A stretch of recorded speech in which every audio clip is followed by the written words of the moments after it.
What is up, everybody? This is your boy, Teran Rodriguez, bringing you another edition of Set Point. And as always, we have ourselves a jam-packed show as we have quite a bit of volleyball to get into, such as Texas. They finally did it. They finally won the national championship. It was 10 long years of not winning an NCAA Women's Volleyball Championship, but they got the job done. How did the Longhorns do it? Did Logan Eggelston go off in the Final Four and the national championship? And how did those Longhorns just pull off the amazing feat as the number one overall seed? Also, we have some new coaches hires here, as we have three teams hiring their new head coaches on the NCAA Women's Volleyball side. And we have some coaching, or not just coaching, hires to get into.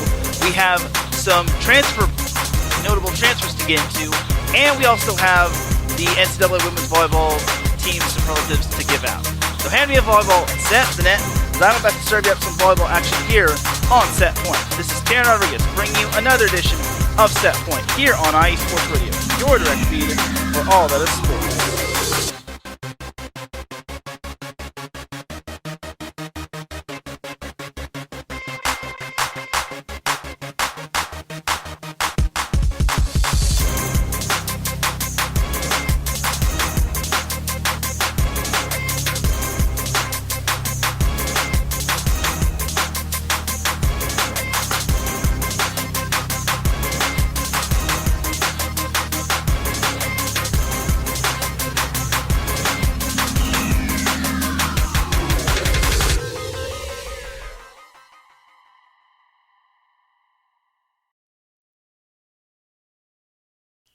And welcome all to another edition of Set Point.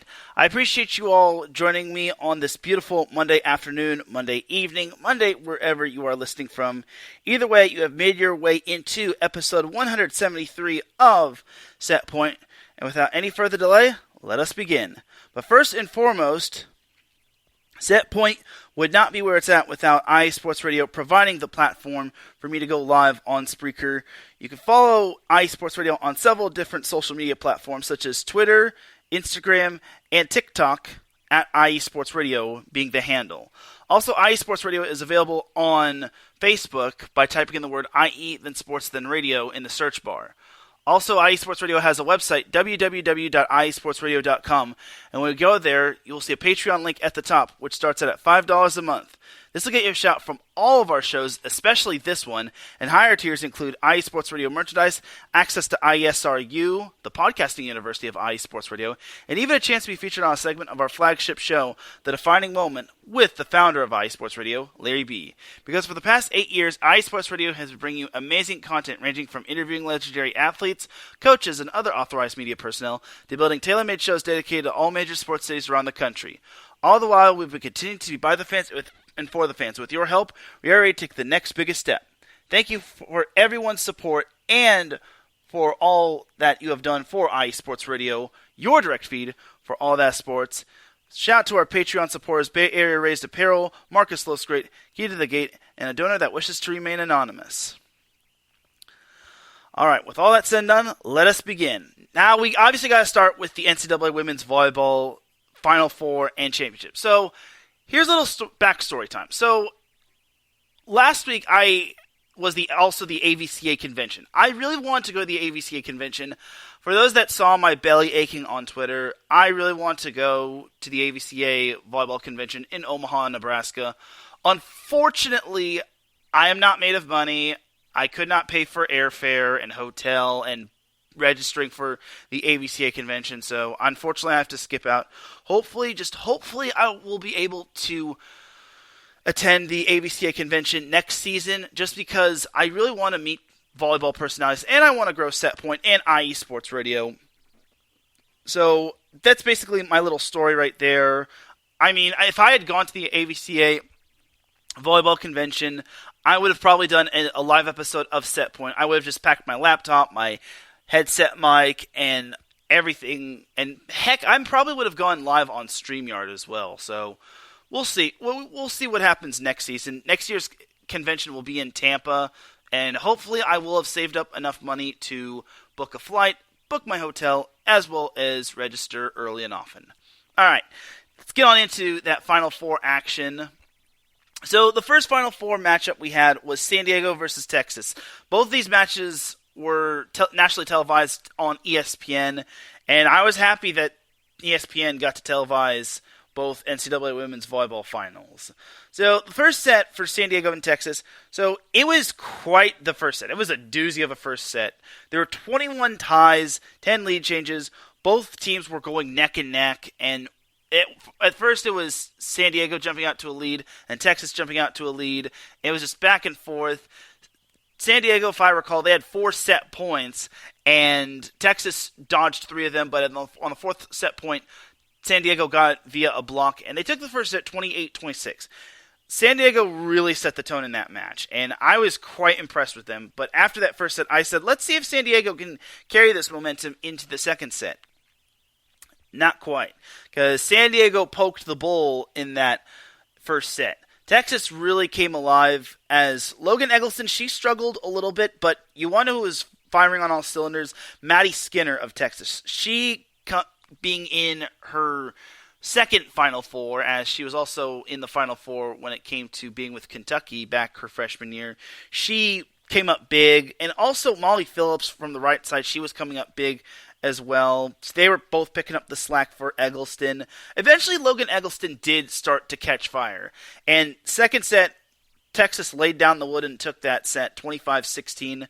The third set, it wasn't really as close as most people thought it was, as Texas never trailed. And yeah, San Diego, I'll give them credit. They kept themselves within striking distance, but Texas was just way too tough. Like, they're such a tough team. As I've said a million times, Texas is just stacked across the board, and they serve tough, they play really good defense, and they just make it so tough for opponents to score points.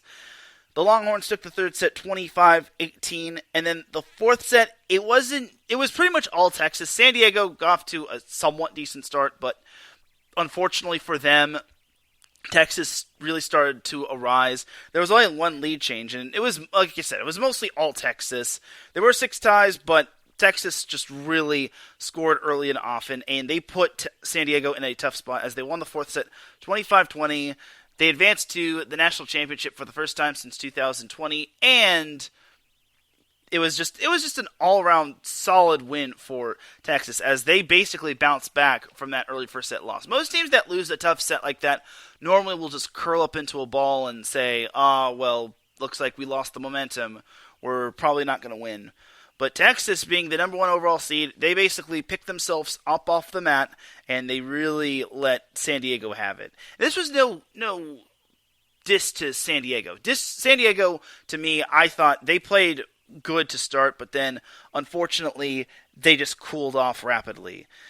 San Diego only had 1 player in double digits in terms of kills, as Brianna Edwards led the way with 14 kills, but she only hit 100, and she had 10 hitting errors.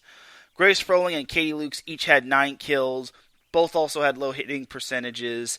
Layla Blackwell also had 9 kills. She also had a low hitting percentage. San Diego hit 112 in the match. That's not going to really help you win matches. And their best set in terms of hitting the ball didn't even come until the fourth set where they hit 209. Like, every set they hit 129 or below, and set 1 was kind of their best set. And set 2 and 3, they hit under 100, and heck, even set 3, they hit 0, and that really did not help them.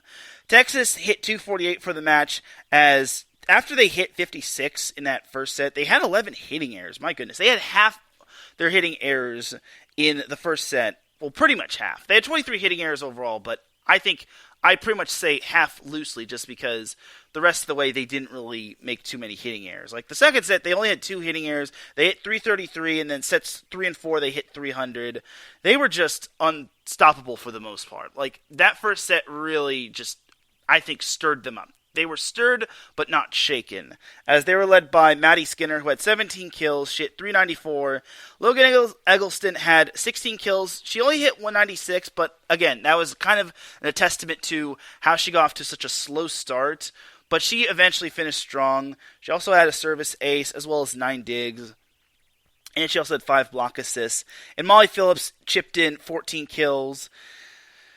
And for me, that's kind of your big three right there. Those three really picked up the slack. They also got 5 kills from Asia O'Neal, and they also got 4 kills along with 46 assists and 11 digs from Sage Kahaina Torres, or as most people call her, SKT. So overall for the Longhorns, they really earned that win. Obviously, it was a tough end for San Diego, as most people were wanting them to win. I mean, they were the underdog. They were the clear underdog, and they needed to play perfect volleyball in order to win against Texas. And unfortunately, they just couldn't. And the magic sadly ended. But for the Toreros, hopefully they'll be back. My only concern is that they lose so much talent. They lose Katie Lukes. They lose Grace Furling. They lose Layla Blackwell. They lose Brianna Edwards. They lose Gabby Blossom. They lose Annie Benbow. They lose a lot of players. Those players are like instrumental, and they all graduate. So it's going to be quite difficult to make their way back up to the semifinals. It was their first ever semifinals appearance in their program's history. Unfortunately for them, they just fell short. But hey, you have to love the effort, though. I mean, non-Power 5 school, they only lost one match all season. That was to Louisville. They really were consistent, not as consistent as Texas, but I give to San Diego a lot of credit for how far they got and how they were able to run the table in West Coast Conference play despite being challenged by LMU both times, and as well as Pepperdine both times, and then BYU the second time. So overall, I have to give a tip of the cap to San Diego for an outstanding season. As for the second semifinal, this one consisted of Louisville versus Pitt. So the first set, Louisville did not trail as they got off to such a blistering start, and despite Pitt trying to pick up the pieces and try to take their first lead, they just could not catch up to Louisville as Louisville took the opening set 25-18. It was that tough for Pitt early in the set. Like when you give up 3, 4, 5 points in a row to the opposing team, it's going to be a whole lot tough unless your name is Texas. So, second set, Pitt did a better job. They picked themselves up off the mat. They only trailed once. There was only one lead change. There were 3 ties. Pitt had control of that set for the most part until Louisville tried to make one final push. But Pitt took the second set 25-23, which I thought they did a better job of, restoring order and proving that they do belong in the Final Four. Now, the third set was quite interesting.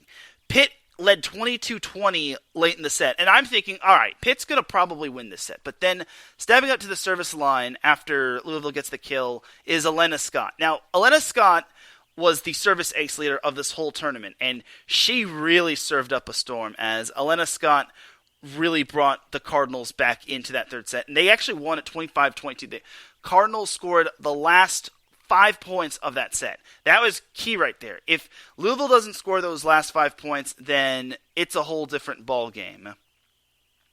As we welcome Adam Karnick into the Spreaker chat room. If you are listening live on Spreaker and you have a Spreaker account, you could definitely chime in to leave your comments or to just banter. Adam Karnick pops in. He says, "Evening, Teran. Enjoyed your play-by-play the other night. I appreciate you saying that, Adam, and I'll get into that a little bit later." But the fourth set, Pitt knew that they needed to win that fourth set, and surprisingly enough, Louisville actually, I want to say Louisville was also led a few points. It was 16-10 at one point. This was the point. 16-10, Louisville led, and then Pitt goes on a 7-1 run, and they eventually turned the tide. They take the fourth set 25-22, and honestly, Pitt really needed that one. They needed to take that fourth set, because if not, then that would have been it for them. But then in the fifth set, Louisville really laid down the wood on Pitt. I want to say this is the most one-sided fifth set I've ever seen, as Louisville, they got off to such a hot start. I think it was like a 6-0 start, if not 8-0 start. And eventually, it took Pitt way too long to get their first point. And Louisville won that fifth set by a score of 15-2. Let me say that again. Louisville won the fifth set 15-2. It was that one-sided as they had 0 hitting errors. Pitt hit negative 353 in that fifth set. And overall, it was just not Pitt's set. I think Pitt kind of ran out of gas after making that comeback in set number 4. But again, Louisville is just so darn good, man. They're really good. And so is Pitt. I picked Pitt to advance to the national championship, but unfortunately, Pitt kind of fell just short of winning that semifinal. And this is no diss to Pitt, but I just think that Louisville kind of left a lot of meat on the bone last season when they lost to Wisconsin in 5, especially in that 5th set. So for Pitt, they were kind of on the other side, the wrong side of that 5th set score, but it was still a good season for Pitt. Louisville was led by Claire Chaussee, who had 25 kills, and she hit 429. That is big time right there. 25 kills, and she hit over 400.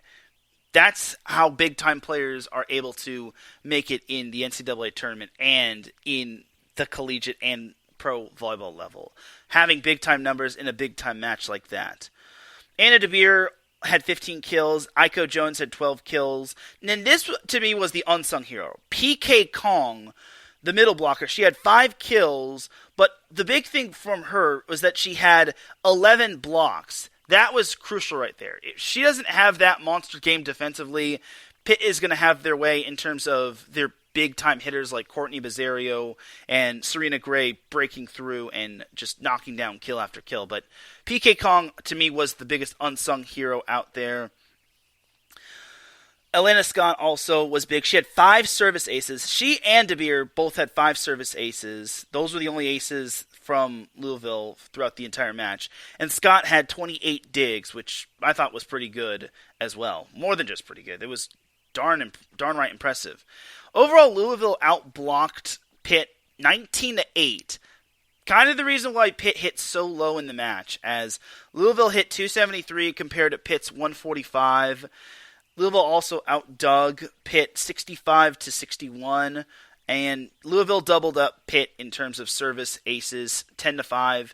And while Pitt did have a better service ace service error ratio, Louisville was serving tough all night. And I said this on Twitter: if you serve this tough at this point of the season, you basically deserve to be in the Final Four, and you deserve to win your said Final Four match. I'm not trying to take anything away from Pitt. I think Pitt did as best as they could.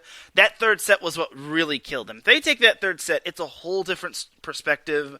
Heck, maybe Louisville closes out that fourth set 16-10. But overall, Pitt losing that third set was kind of the backbreaker for their team. That was the straw that broke the camel's back, or in this case, the Panthers' back. Pitt was led by Courtney Bazzario, who had 13 kills, but she hit 133. Serena Gray had 10 kills. She, I think, was the most efficient hitter as she hit 238. Rachel Fairbanks and Chiamaka Nokolo, as well as Valeria Vasquez-Gomez, each had 8 kills, while Cam Ennis had 7 kills. Like I said, as a team, Pitt hit only 145, and you're not going to win games, big-time matches, when you're only hitting in the 100s. You got to hit at least 200, in my opinion. If you're hitting 300, then you're doing everything correctly. But unfortunately, Louisville brought it all, and again, most of that was credit to the blocks and digs that Louisville made. And again, PK Kong was just such an underrated, unsung hero. Like, she was just absolutely amazing. So that's that for the Final Four. Now for the National Championship on Saturday. So Louisville took on Texas. Both had a combined 4 losses. Louisville's losses came against Ohio State, Pitt, and I'm actually surprisingly.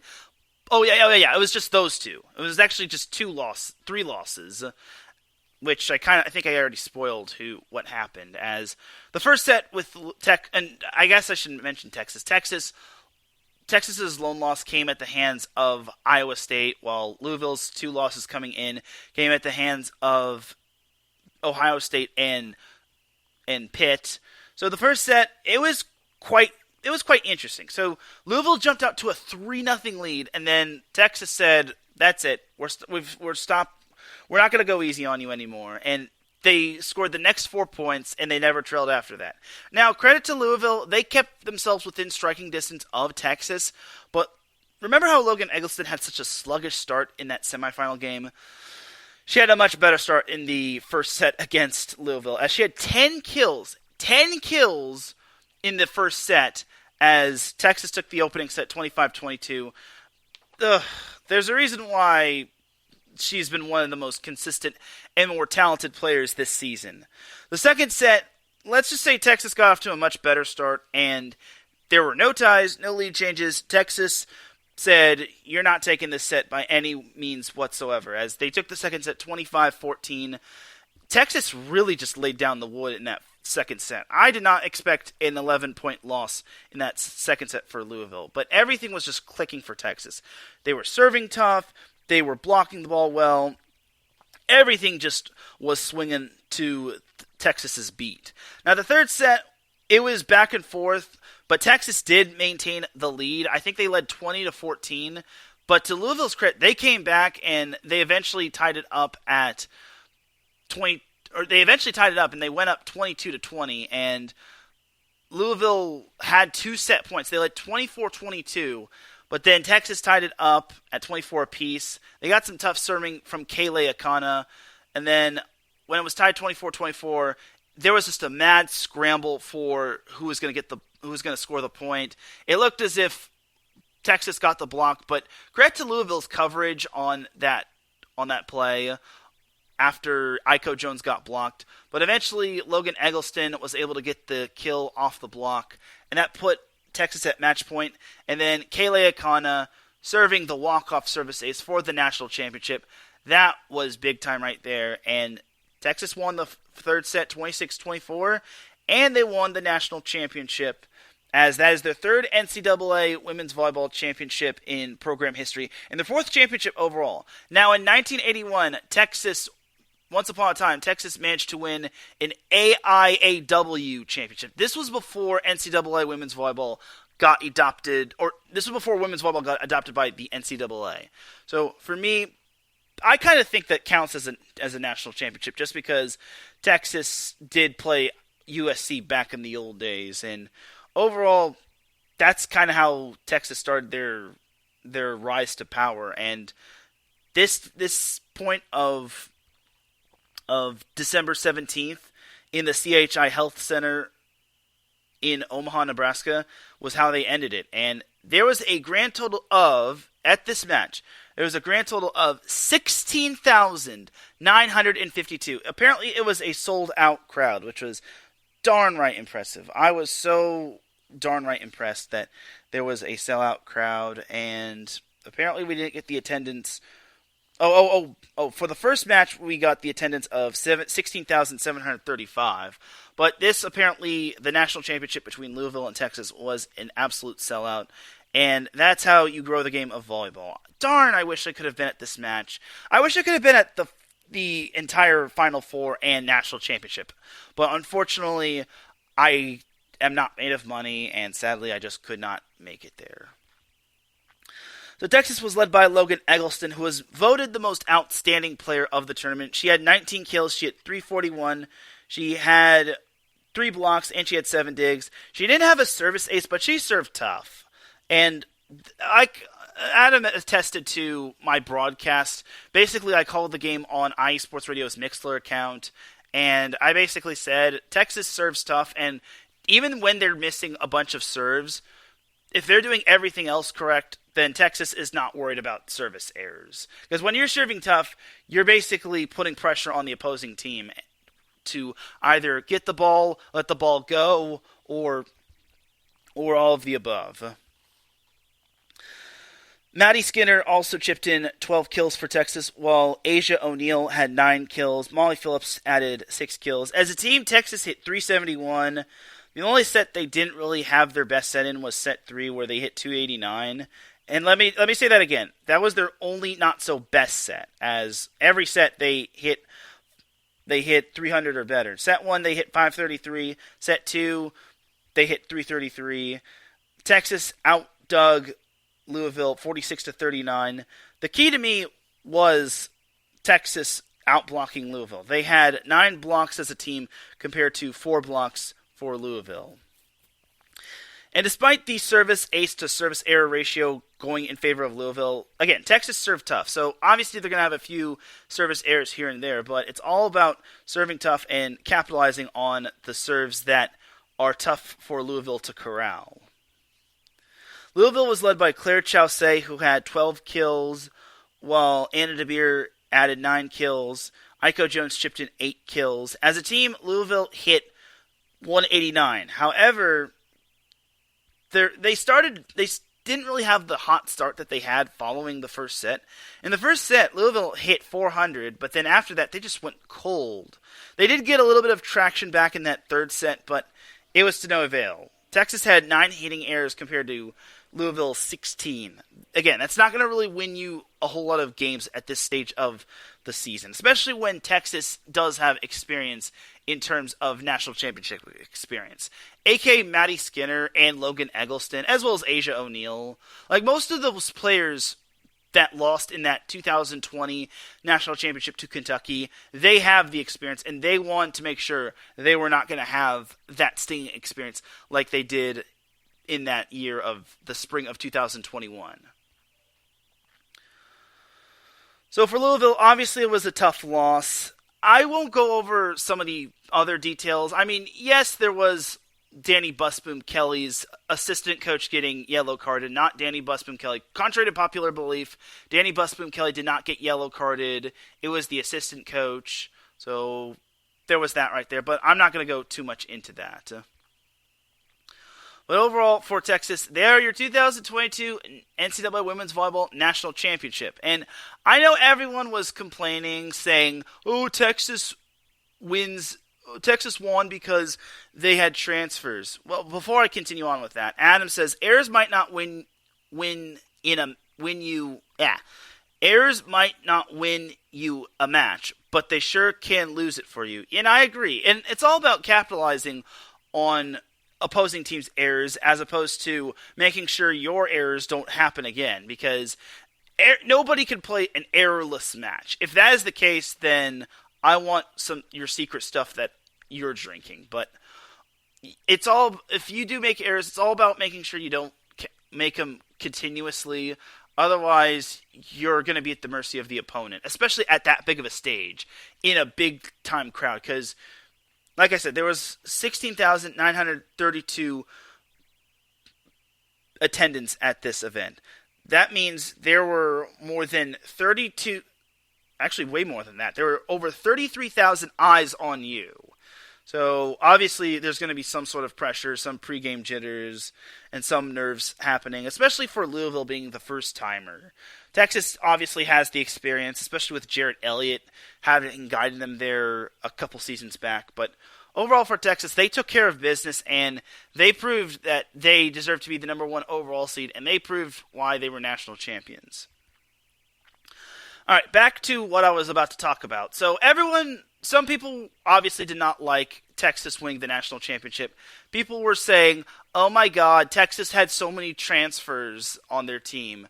Yes, I understand. They had Sage Kahaina Torres and Keanile Akana, or Kayla Akana, and as well as Maddie Skinner that transferred. Yes, I understand, but you also got to remember, like, some of these other teams had transfers as well. Like, look at San Diego. They had transfers on their team. Pitt had Courtney Mazzario and Juliana Dalton, who was not 100%, as well as Serena Gray. And then Louisville, despite them having only one transfer, she was an important transfer. Raquel Lazaro, who was the setter, she orchestrated that offense. So I get people are frustrated. They didn't want to see a first-time tournament winner. I definitely wanted to pick Louisville, Pitt, or San Diego to win the national championship. But here's the thing. Louisville, to me, they brought it, and I give them credit on an amazing season, but Texas was just too darn tough. And I've said this countless times. Texas is just too stacked across the board, from top to bottom, in terms of serving, in terms of hitting, in terms of passing the ball. Texas was just too good. They just did everything correct throughout most of the season. Yes, they did have that one loss to Iowa State, but it's just one loss. That did not really wind up mattering for them, and they only fell to number 2 for about a week. And Texas was just so consistent. And you look at all the other sport teams that had transfers. USC football is a another example of this. They had Caleb Williams, Jordan Addison, Tuli Tuipulotu. I probably butchered that name, so my apologies. The list goes on and on. Like, every team wants to build, like, super teams. And look at what the super teams that happened in the NBA. Every team is going to use, like, transfers or other ways to, like, make their team better. If you don't want it to happen, then try to build a super team of your own. That's why the transfer portal is there. I understand people's perspective. They don't want to see a team with, like, a bunch of transfers that's, like, stacked across the board. But that's kind of how the NCAA is working at this time and this point of the world right now. This is no longer your grandma's old NCAA women's volleyball seasons. This is the whole new and improved NCAA new norm, and we're going to see transfers pop in and out, especially with these remaining COVID years.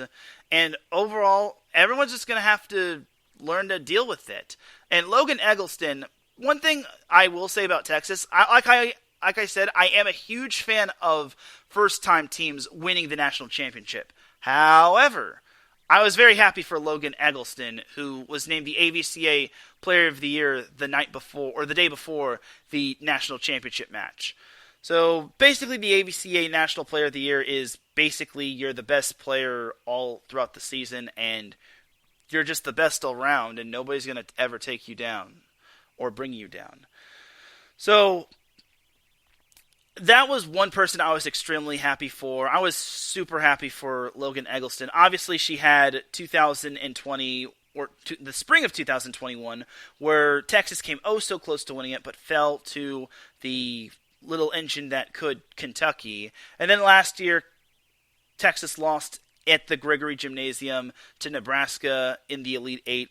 And then Logan Eggleston's freshman year, she and Texas lost to Louisville, the same Louisville team that had some of those players on the team right now, in 5 sets in the Sweet 16. So for Texas, this was kind of a long time coming. This was kind of a thing to, like, shut the doubters up.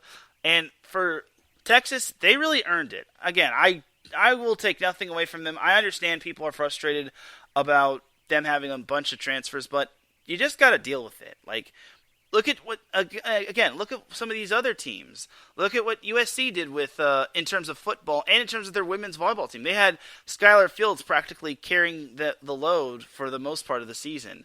They also had, and then also another prime example would be San Diego, who had Brianna Edwards, Gabby Blossom that came in from Penn State, and like I said, Brianna Edwards and Layla Blackwell that transferred from Indiana. Both those two came from Indiana. Like, a lot of these big-time players coming from other schools obviously want a chance to win a national championship. I understand that sometimes winning isn't everything, but sometimes you might not ever have that chance to win another championship, because not everyone's going to play a sport forever. And when you want to tell your grandkids, hey, I was a national championship back in my day, I guess I could have probably done that with an old voice, or you could tell your kids, hey, I was a national champion back in the day, and then they would get that same hunger to carry the tradition. So that's just my little gist of it. I mean, again, I'm happy for Texas. I would have been happy for Louisville as well, especially if they had made history. They would have been the first ACC team to win the national championship. They would have been the first team with a female head coach to win a national championship. For Louisville, they could hang their hat on an amazing season as they made history. They became the first ACC team to win the national, or to make it to the national championship. Unfortunately, they just fell short. But overall, it was just everyone, and also, okay, I'll talk about that a little bit later. But overall, it was a great final, and it was well worth the 2 hours of my time. And some people were saying that the NCAA Women's Volleyball Championship was boring, and this year's championship was boring. Yes, I understand. Nobody likes to see a sweep. But again, Louisville was going to need to play practically, I wouldn't say practically perfect, but you need to play really good volleyball if you want to beat Texas. They serve tough. Their defense is all over the place. Logan Eggelston will punish you if you leave her wide open to an open space on the court. Molly Phillips is consistent on the right side. She was an unsung hero. Maddie Skinner was basically the right-hand girl for Logan Eggelston. Asia O'Neal was just a monster in the middle. SKT was just phenomenal at setter.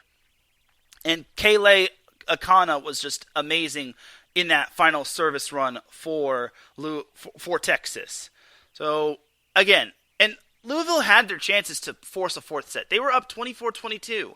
You have 2 set points, and unfortunately for them, they just could not get the job done. And it sucks because I think Louisville is a good team, but when you have 2 set points, you have to close out that set before Texas gets hot from the service line, especially, or gets hot in terms of their offense.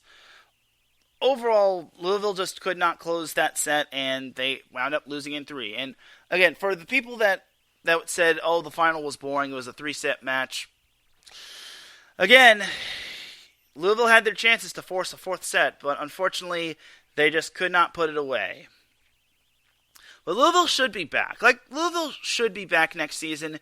Yes, they're going to lose Claire Chaussee, as well as Raquel Lathero and Aiko Jones, but they've got Anna DeBeer returning, they've got Elena Scott returning, PK Kong returns.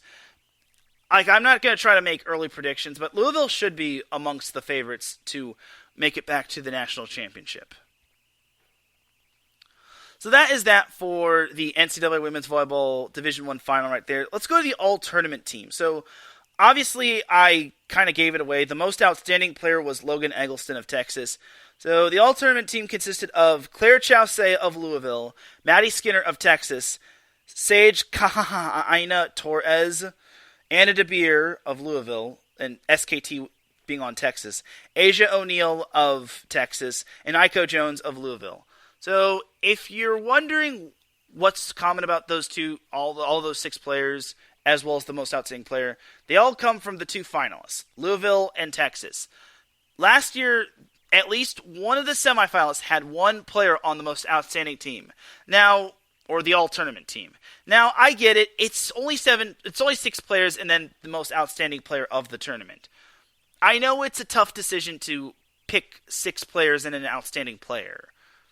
But for me, the committee probably could have had at least 1 player from each semifinalist. Because when you look at last year's all-tournament team, that was Lekator member Benet of Pitt, Anna DeBeer of Louisville, Maddie Kubik and Nicklin Hames of Nebraska, and Sydney Hilly and Dana Redke of Wisconsin. And the most outstanding player was Anna Smrek, a freshman. But last year's most outstanding team was a little more diverse. It wasn't just 2 teams that made the final. The committee kind of got that right, and I understand most people wanted to see, or most Louisville and Texas fans wanted to see Zoe Fleck and Elena Scott on the all-tournament team, because both players were just dynamite defensively, as well as dynamite in terms of serving the ball. However, it's only 6 players and an most outstanding player. It's so tough to pick 6 players. It's like picking your favorite kid or picking your favorite food in an all-you-can-eat buffet. You can't fit everything onto one tray or platter. So overall, again, I have a little bit of qualms, but it's only 6 players and a most outstanding player. So I can't really knock it too much. I'm not trying to say none of those girls deserve to be on that all-tournament team. It's just that it's so tough to pick 6 players from an entire tournament where anyone could have had their best game or best series in a tournament. But overall, I want to say the committee got it right for the most part. It's just that I wish that it was more than 6 players. But again, you can only have 6 players on a volleyball court, and then you have your 7th rotational player. So there was that. So I'm not going to complain about it too much, but that's just my little take right there. So jumping on over to the All-Americans. So for the All-Americans, we obviously had there were some gripes. I'm not going to gripe about it too much. So for the honorable mentions, the AVCA didn't really have a graphic for the honorable mentions, but I'll try to skim through them as fast as I can.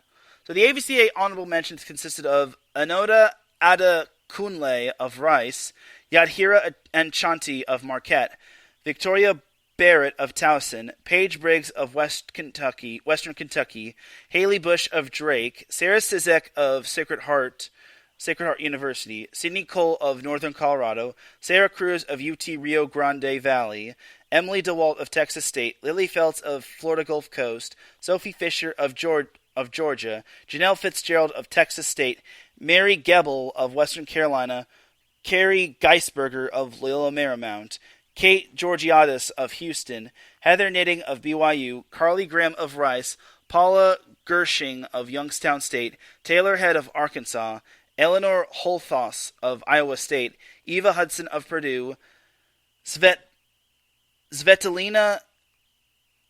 Ileva of Binghamton, Petra Indrova of Bowling Green, Abigail Jackson of Houston, KJ Johnson of Fairfield, Elizabeth Junkie of South Dakota, SKT or Sage Kahaina Torres of Texas, Lindsay Kelly of Princeton, Maddie Kumick of Nebraska, Julia Korowski of Colgate, Giovanna Lirigwe Lopez of East Illinois, Raquel Lathero, Louisville, Aaron Livingston, BYU, Isabel Martin, UNLV, Lonnie Mason, Delaware, Cara McGee, Baylor, Raya McKinnon, Howard, Carly McNabb, Loyola of Chicago, Kylie Murr, Ohio State, Oni Ofobu of UC Irvine, Elena Ogilvy of Stanford, Sydney Palazzo of High Point, Kendall Payne of Texas A&M Corpus Christi,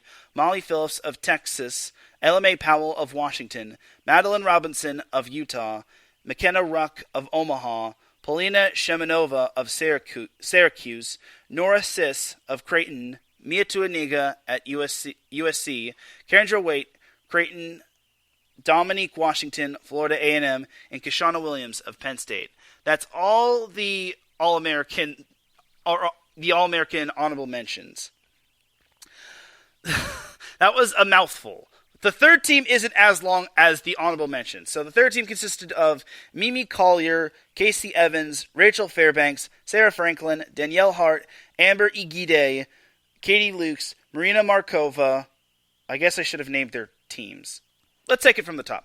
Mimi Collier, Oregon, Casey Evans, Georgia, Rachel Fairbanks, Pitt, Sarah Franklin, Wisconsin, Danielle Hart, Wisconsin, Amber Igide, Hawaii, Katie Lukes, San Diego, Marina Markova, Florida, Devin Robinson, Wisconsin, Adana Rollins, Kentucky, Reagan Rutherford, Kentucky, Maddie Skinner, Texas, Alexis Stuckey, Florida, and Amaya Tillman of Louisville. I sound like the NFL players that say Justin Herbert, Oregon, Jamal Adams, I'm the best in the nation, and Russell Okung, Wakanda Tech. I sound like those NFL players that are saying the names of all of these players and universities. But that's that for the third team right there. For the second team, we had Julia Bergman, Georgia Tech, Morgan Fingal, Tennessee, Grace Froling, San Diego, Emma Grome, Kentucky, Claire Hoffman, Washington, Emily Londot, Ohio State, Lauren Matthews, Western Kentucky, Mac Pedraza, Ohio State, Hannah Pukis, Oregon, Lexi Rodriguez, Nebraska, Elena Scott, Louisville, Adzani Taylor, Kentucky, Temi Thomas Ilara, Northwestern, and Valeria Vasquez Gomez of Pitt. As for the All-American first team, we had Gabby Blossom, San Diego, Courtney Bazario, Pitt, Claire Chaussee, Louisville, Logan Eggelston, Texas, Skylar Fields, USC, Zoe Fleck, Texas, Serena Gray, Pitt, Magda Jelarova, Washington State, Kendall Kipp, Stanford, Taylor Landfair, Minnesota, McKenna Melville, UCF, Cami Minor, Stanford, Brooke Nuneviller, Oregon, and Asia O'Neal, Texas. So that's all of your All-American teams. Some had a little bit of a gripe. Some fans had a little bit of a gripe as some wanted Danielle Hart on the first team, probably because she worked her way back from a torn ACL from last season. And some had a gripe of Julia Bergman being on the second team. That is my only knock on the All-American team. Julia Bergman was putting up Madden numbers, and she only got put on the second team. Now, I'm not one to really judge, but I kind of think that Julia Bergman should have been on the first team. But I'm not going to try to take anything away from the first teamers just because they worked hard in their different positions.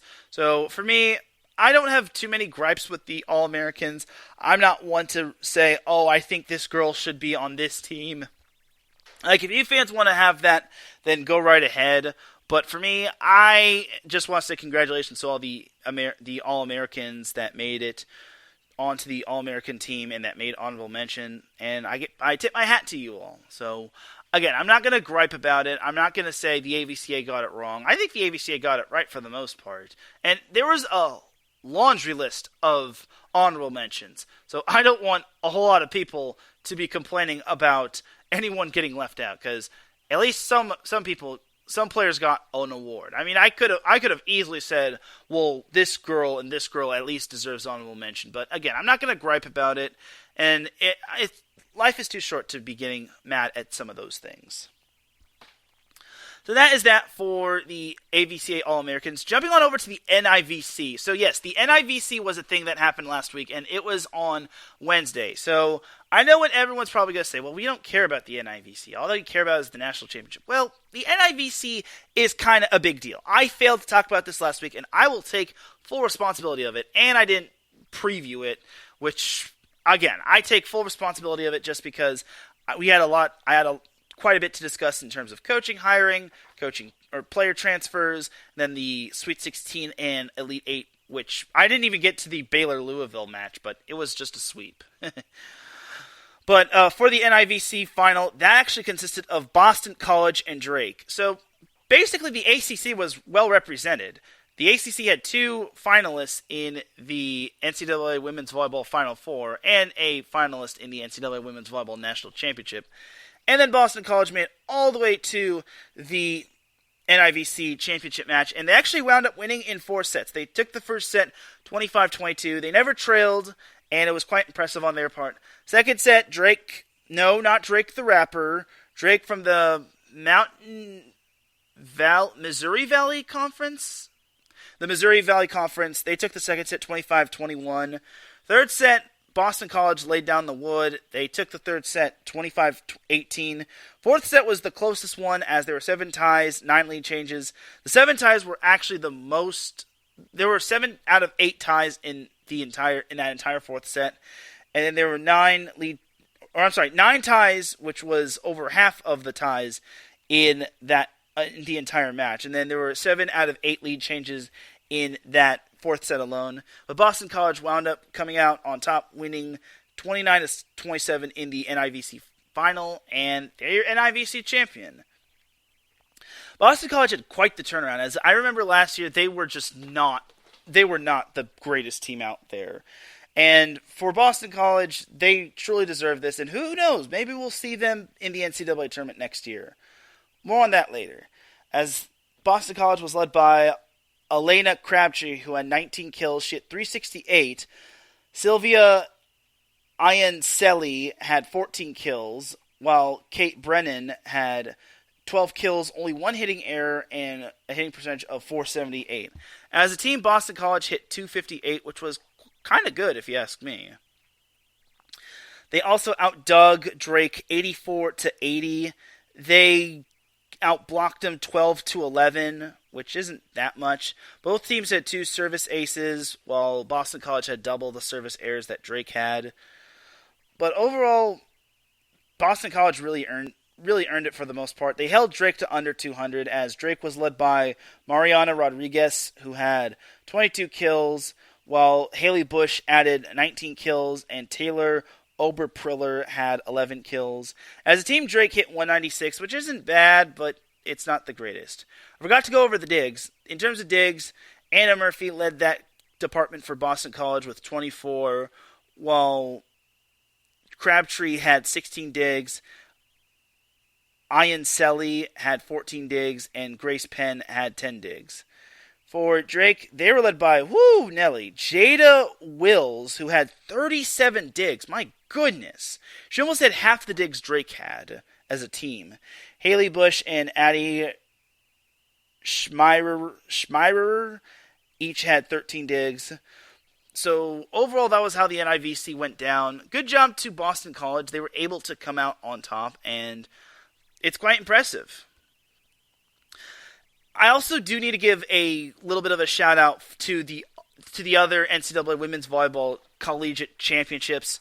Not just here's my thing. So I definitely love to talk all things volleyball, but I can't really squeeze in Division 2, 3, and NAIA all that much, just because, first of all, majority of the audience wants to just hear Division 1 and one only, depending on what topic we're talking about. Like, if in terms of the NCAA women's volleyball season, they just want to hear NCAA women's volleyball Division 1 action. They don't want to hear anything else.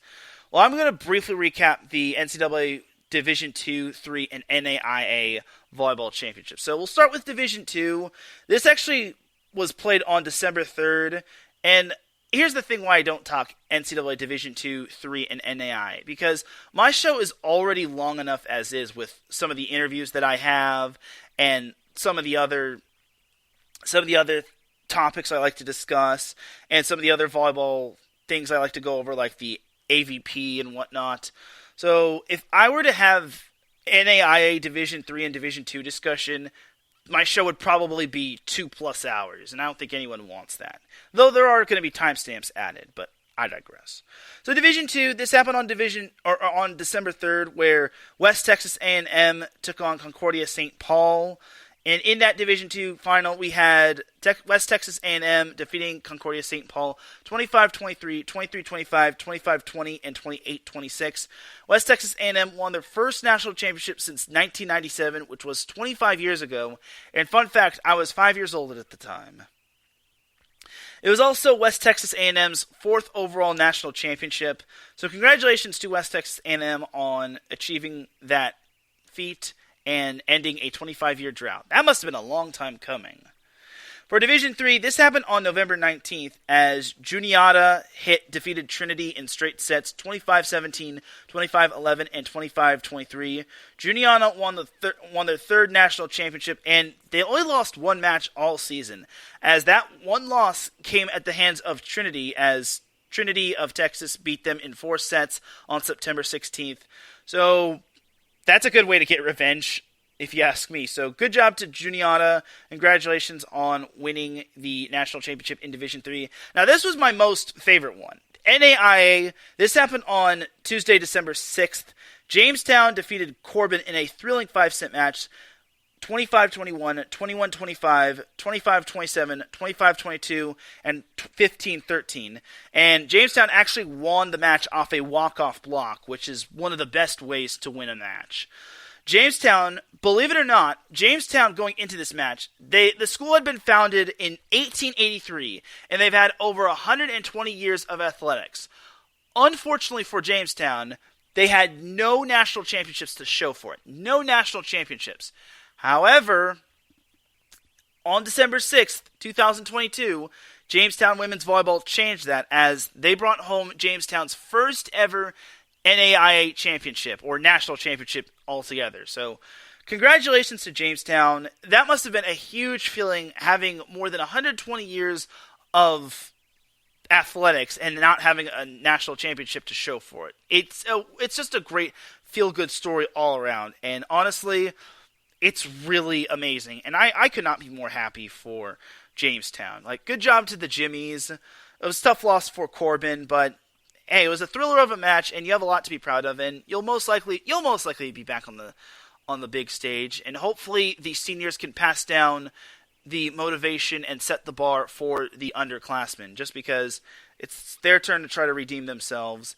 And for Jamestown, it's just an incredible feat for them to just win at that big of a stage. I'm not going to try to ramble on too much, but it's just a great way to make history. And those girls at Jamestown will be remembered for being the first ever national champions at Jamestown. It took a while, but hey, a house is never built overnight, as one of my good friends at IE Sports Radio would say.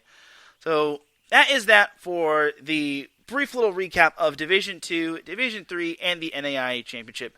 Again, I apologize to Division 2, Division 3, and NAIA fans out there if you don't really hear too much from me. Again, if I were to discuss NAIA D2 and D3, And then this show would be 2 hours, if not maybe 3. So there's that right there. It's tough enough for me to discuss or to throw in AVP and all the other volleyball that's happening in the world. So there's that right there for the recaps of all the other collegiate volleyball championships, as well as the NIVC. We're going to take ourselves a quick little commercial break. When we come back, we have some notable transfers to recap, and we have some coaching moves, as we have 3 coaches that have found a new home for their team. So you're listening to Set Point here on IE Sports Radio, your direct feed for all that sports. We'll be right back after this.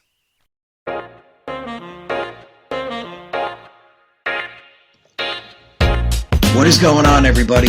My name is Harrison Glazer, and we're coming at you from the Show That Never Sleeps podcast.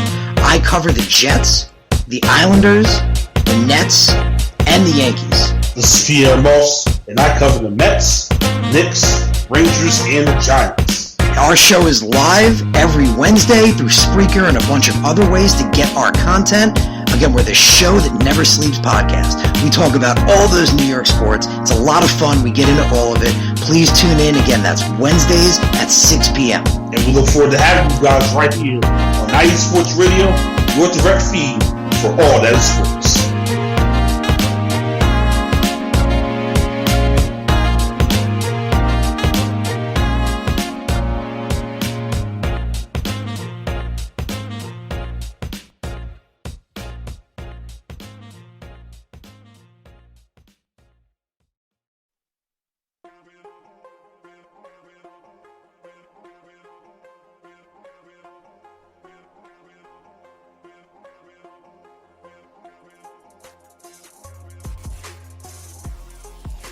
Hello, ladies and sinners. Hello, sports fans around the world.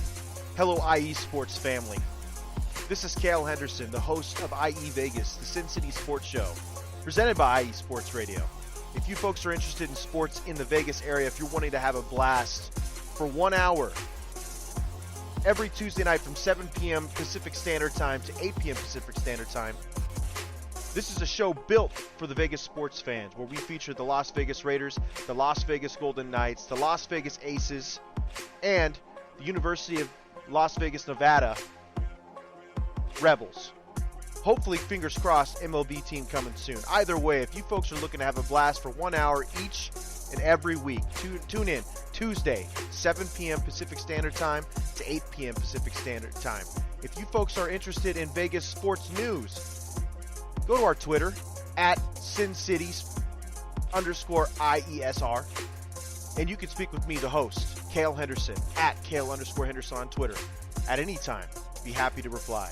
Always want to reach out to our fans. Again, the Sin City Sports Show, presented by IE Sports Radio, your direct feed for all that is sports.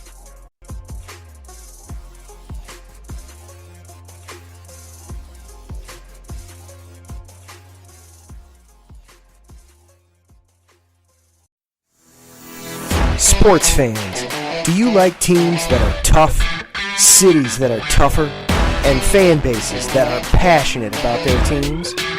How about teams that are historic and stadiums that are iconic? Then you belong in Chicago, and you need to check out Chi-Town Weekly. Join me, Adam Kernan, every week as we keep up with all things Chicago sports. Bears, Bulls, Blackhawks, Cubs, White Sox. We'll cover them all, plus more. The Windy City is always buzzing, and we'll keep you up on all the big games and major stories. So tune in to Chi-Town Weekly every week right here on IE Sports Radio, your direct feed for all that is sports.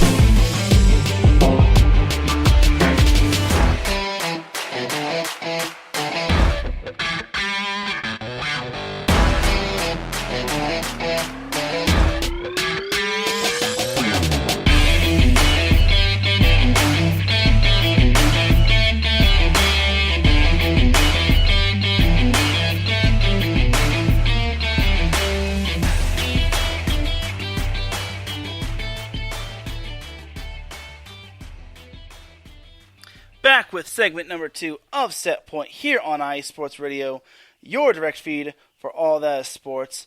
Shout out to all those other shows that you can catch on IE Sports Radio, such as The Show That Never Sleeps with Harrison Glazer and Pierre Moss. Definitely also want to send my condolences and my best wishes to Harrison Glazer, as he was involved in a car accident, and I hope he is doing well. I did hear he was in a lot of pain, but I hear he is getting better, and I hope he continues to get better. So I'm wishing a speedy recovery for my IE Sports Radio teammate, and I hope he does make a speedy and quick recovery, and a full recovery at that as well. Also, Sin City Sports, definitely check out that show with Cale Henderson. He goes live every Tuesday. And Chi-Town Weekly with Adam Karnick goes live every Monday at 5 p.m. That talks all things Chicago sports. As Adam had himself a great show, as he talked about his favorite first ever sporting event experience. And I enjoyed it. I even got to talk a little about my first ever sporting event. It was obviously volleyball, but I digress. So let's get on into the second half of the show. So we're going to get into the notable transfers. So like I said, the notable transfers, the transfer portal is up and popping like popcorn at the movies. There are no stat stuffers, as we didn't really have any last week. The only stat stuffer I truly had was Jason Kennedy, the current Boston College volleyball coach, earning his 82nd victory with the Eagles, as that actually passes former head coach Andrea Leonard for most career wins in program history. So actually he passed that the day before the NIVC Championship. So for Jason Kennedy, he made history, as he now has 82 wins in his coaching career, and hopefully he gets number 100 next season. He has that program going in the right direction, so I'll be sure to keep an eye on those Boston College Eagles.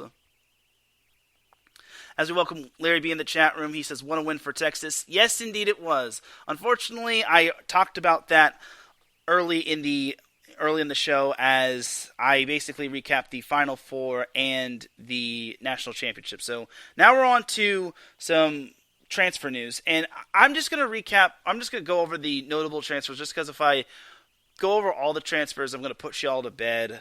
Now, what is this I'm hearing that of all these transfers? So I've seen that we have 5 transfers from Ohio State in the transfer portal. Well, one actually found her new home, but everyone was all freaking out saying, "Oh my God, there's so many players from Ohio State that's in the transfer portal. What's going on? The coach has lost the team, blah, blah, blah, blah, blah, blah, blah, blah, blah."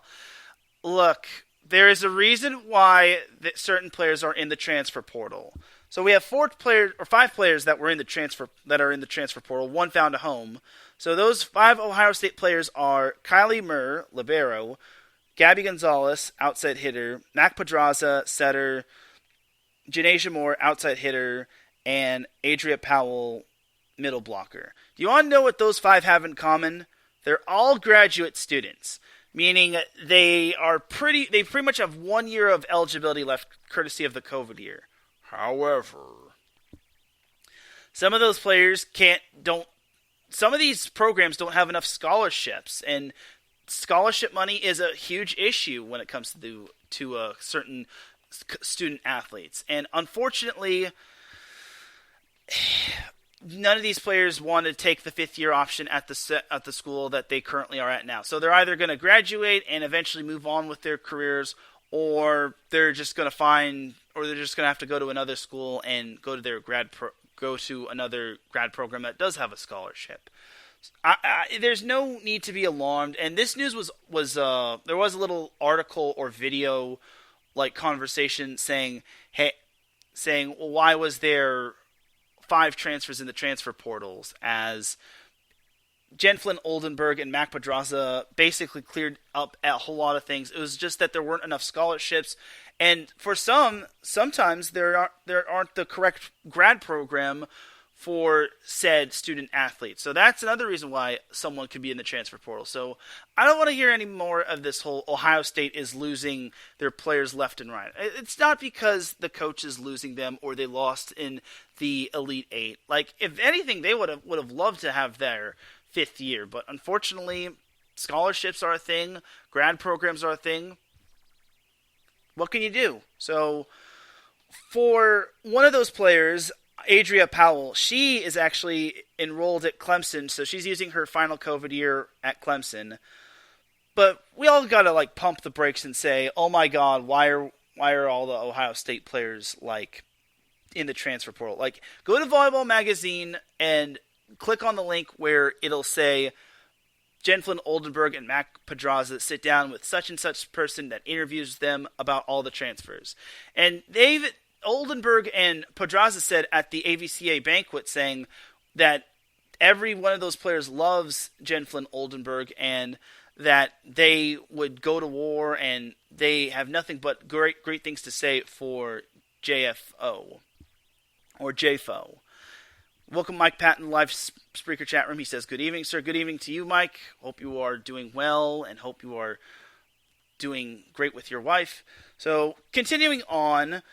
So, Ohio State obviously was not the only one that had multiple transfers in the transfer portal. So, obviously, we cracked the case of why Ohio State had players in the transfer portal. But we had two other players in the transfer portal, and one of those players was Birdie Hendrickson. Yes, I don't want to hear why her first name is Birdie, but Birdie Hendrickson is in the transfer portal after spending 3 years at Florida.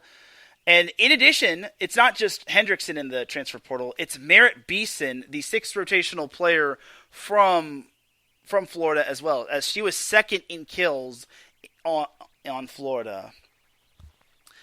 As overall for Florida, that's two big losses right there. Now the Hendrickson loss isn't as big just because Alexis Stuckey, I said this on Twitter, I said Alexis Stuckey has been on the rise for Florida, so the fact that Florida is sticking with Alexis Stuckey in terms of the starting position then over Hendrickson is perfect reason to transfer. And she has 1, if not 2 years of eligibility left. So there's that right there. But Beeson is kind of the big surprise right there. I did not think she would be in the transfer portal. I did, however, investigate a little on Instagram, and I saw a post from Birdie Hendrickson. She said, "till the end," with the picture of Merritt Beeson. Now, I don't know what that's implying. I'm not going to assume anything, but the fact that they said "till the end" means that I guess something didn't work out with Birdie Hendrickson, so she left, and then I guess Beeson decided to leave as well. So I'm going to be very interested to see if those two are actually going to wind up at the same school.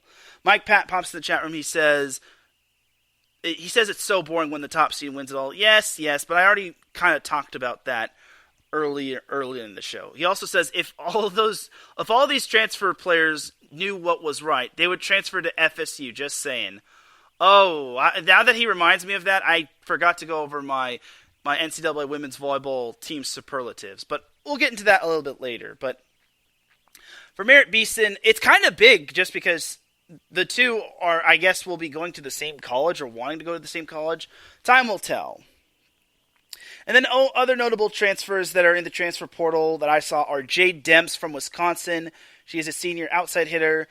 She didn't put up the biggest numbers, but she came in off the bench and she put up some solid numbers. Hence the word came in off the bench. So again, she didn't have the big numbers, but she's going to definitely be starting for another school if and where she lands at. And then also Jenna Wennes just popped in the transfer portal today. She is a junior outside hitter. So I imagine she has 2 years of eligibility left. So Wennes was supposed to be the right-hand girl for Taylor Landfair at Minnesota. But that will not be the case as Wennes is in the transfer portal. She did post on Instagram saying that Minnesota has a place in her heart and she is grateful for all of the memories in the she's grateful for all the memories at Minnesota. I was tripping over my words as John Felipe popped in the chat room. He says, "Hope you're having a great show, brother." I appreciate that, John. But this is going to be interesting where she winds up. I think she could wind up anywhere that needs a good outside hitter. She could also play good defense as well. I think Wenas, she's not the tallest of players. She's not like Logan Eggelston height, but she is a darn good player. I think she does wonders for any offense. And then also in the transfer portal, jumping to the ACC, we have Izzy Clavena, who was a part of that Boston College NIVC Championship. Now, she was top 3 in kills for Boston College, and I'm going to be interested to see where she's going to end up. I think she will make an impact on any offense that lands her. I think that she will do wonders. And she's a grad student, so I imagine it has something to do with lack of scholarships, or she wants to go to a school that has the grad program for her. Either way, she being an opposite, she will do wonders. And if she was able to help turn Boston College around, I think she could do wonders for any program that needs a good right side hitter. Jumping to the Big 12, we have Cara McGee, who is also a graduate student. She is a middle blocker. So for Cara McGee, her heart has basically been at Baylor. So for her, I find this a little hard to believe, but again, this could be another scholarship issue just because there's some of these players still have the COVID year, and it's only a matter of time before the COVID year does run out. I think the COVID year expires as basically the COVID year expires in like 2026 or 27.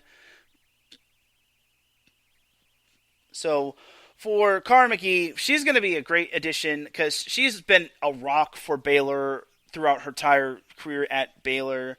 And wherever she lands, she's going to make a big impact on the middle blocker position. Don't be surprised if her little sister Elise manages to follow her. But I don't think she's going to leave Baylor that easily.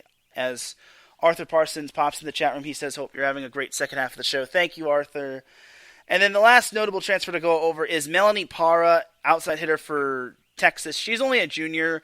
So this one was another surprise. This is another surprise to me that I talked a little about her on Twitter. She didn't put up the bigger numbers, but she came in off the bench. And what I remember her mostly for is being a serving specialist. She was a darn good serving specialist. And for me, I think she was a dang good serving specialist, and she serves the ball really tough. It doesn't show in her numbers, but she just has a whip of a serve. She basically just floats it up like it's a standard little float serve, and then she just whip. If you saw my little animation, you'd probably understand. But if you see Melanie Parra play, you'll understand what I'm talking about. It's tough to really describe her serve, but if you see Melanie Parra play, like, say, the first match against Kansas, you'll see that her serve is really tough. Or the match against Ohio State or Marquette. Like, she has a whip-like of a float serve. So I'll be interested to see where she ends up. Whether she comes in as an outside hitter or a serving specialist, I think she's going to be big time for any school. So that's another notable transfer right there. So that is basically that for all the notable transfers. Again, there are probably a lot more transfers that I missed, but the transfer portal is starting to get full and really loaded. And it's basically this for you teams that were basically whining, or you fans that were whining about certain teams having a certain number of transfer players. This is your chance. Build your super team and see where it takes you next season. So that is that for all the notable transfers. We have to get into some of the notable coaching hires, as we had 3 teams hire new coaches today.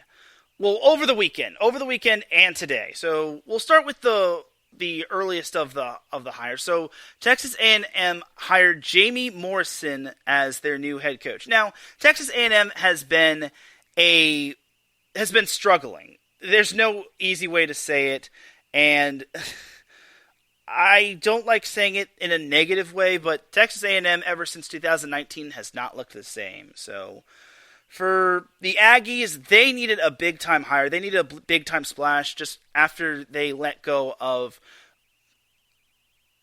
their previous head coach. And honestly, they found their big head coach Jamie Morrison is the coach for them, and honestly, I think they really hit a home run with this coach. Now, obviously, people are probably going to wonder who Jamie Morrison is. He actually was a part of the Team USA women's volleyball team. I want to say the women's volleyball team, if not the men's volleyball team. Yeah, it was the women's volleyball team that won silver in 2012 and bronze in 2016. So getting a Team USA hire is huge right there. And he even says in this quote, "What excites me about this opportunity is the tradition that separates Texas A&M from other universities, along with the foundation that has been built by people that came before me. What they built is a foundation and a team capable of great things. I'm looking forward to the challenge of taking it to a championship level." So obviously that's a big hire. I really think that Jamie Morrison is a extremely good hire for Texas A&M. I mean, they could not have probably done better. I mean, if they had done better, they probably would have gotten Karch Karai or someone else. But overall, I think this hire is definitely a step in the right direction for Texas A&M. And they're obviously in a little bit of a rebuild mode. I wouldn't say it's too big of a rebuild just because they didn't have too many expectations. This Texas A&M last season under Laura Bird-Kuhn, she led Texas A&M to an upset over Kentucky, which was the first sweep over Kentucky in SEC play since 2017. So there was some good that Laura Bird-Kuhn did. It's just that it wasn't enough, and Texas A&M wanted to go in a different direction. So for Jamie Morrison, I think it's a great hire, and I think they can take this they can go far with this. I think they're in a good little position going forward, and this could help bring in recruits for them and help other players land at Texas A&M in the transfer portal. So that's that first little hire from the SEC. So we had another hire earlier this morning in the SEC. We had Dawn Sullivan getting hired as the Missouri head coach. Now, Dawn Sullivan, I know a little bit more about her because she actually came from another college. She came from UNLV. And for her, she really turned UNLV around. The previous year before she came in, UNLV had a grand total of 8 wins. 8 wins. UNLV was struggling, to say the least. And then when Dawn Sullivan came in, she really turned that program around. She won over 100 games, and she only had 39 losses from what I remember. But I don't have the numbers written down, but she really turned that program around. They won 20-plus games in every full season that she had. She was in. Obviously, the spring of 2021, UNLV did not play a full season, but Dawn Sullivan really turned that team around. And UNLV also won an NIVC Championship last season as they beat Valpo in the final. And UNLV was a legit team. They won the regular season Mountain West Conference Championship, and they made the NCAA tournament despite losing in the Mountain West Conference semifinals tournament. So for Dawn Sullivan, she is going to be a great addition for Missouri. Now, unlike Texas A&M, Missouri has a lot of picking up the pieces to do. Missouri, if you all remember, they lost 4 players to the transfer portal. One was a graduate student, but the others were underclassmen. The others have 1 or 2 years of eligibility remaining, or if not 2 or more years of eligibility remaining. And Missouri's going to have to do a lot of ground making if they want to get back to being one of the top programs in the SEC. 2020, or the spring of 2020, was kind of the last time they had their golden calling.